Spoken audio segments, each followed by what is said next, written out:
Hi there everyone, this is Scott Nicholson with an InPlay video review from my new digs. I'm over here in the Gambit Game Lab at MIT where I'll be for the next academic year, and we've just finished playing a game of Roads and Boats.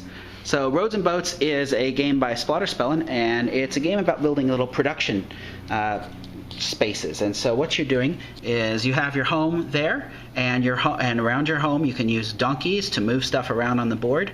You can build, like, this is a woodcutter that makes wood and a place to saw the wood into boards, and then you can have a place to create bricks, and you can have mines to create goods and all this stuff. And down here I've got a place to turn gold that I get out of the mines into coins, and I can turn the coins into stock certificates, and all that's done mostly simultaneously, but every once in a while you get to a point where turn order matters, because there can be points of conflict. In the middle of the board, you see, for example, you could go and get other people's stuff, and that can happen in this game. And the other thing we're building here, as you can see, we've built this glorious, beautiful wonder.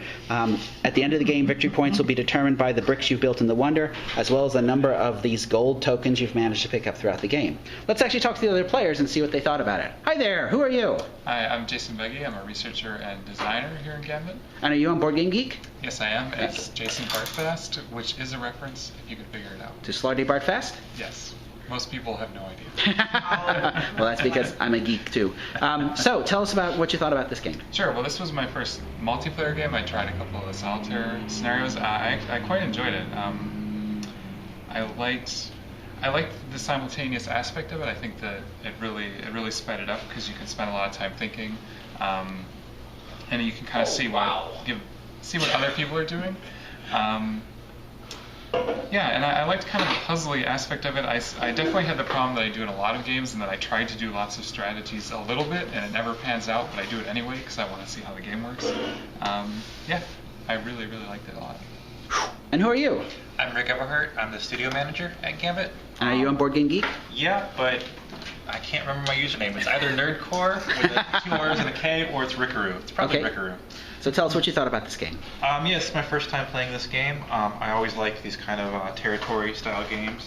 It's really interesting in that I'm not actually, unless I'm actively building roads, and walls, I'm not actually owning any of the space except for when my little units are on it. I like not being required to have combat, at least in this scenario, or conflict, but it did happen a few times, and I liked being able to say, no, you don't get to go here, and I get to go to your space. But man, there's a lot of things you can build here. So I decided to go the Luddite route. I didn't research anything and hope for the best. So now, for what kind of players would you suggest this is a game they should check out? What other games are like this? Who would you say, hey, you got to try Roads and Boats? It definitely reminds me of Newland, which I did not really enjoy at all, despite being...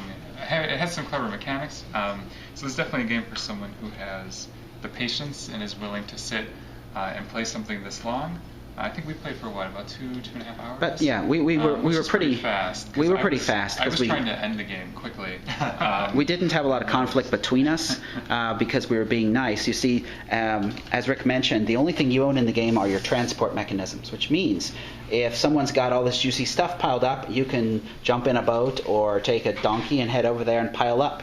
And so that's what the walls actually prevent that from happening. But we didn't do a lot of that. When that happens in the game does slow down, because then you go in turn order as compared to going simultaneously. But definitely I think for people who enjoy logistics games, network building games,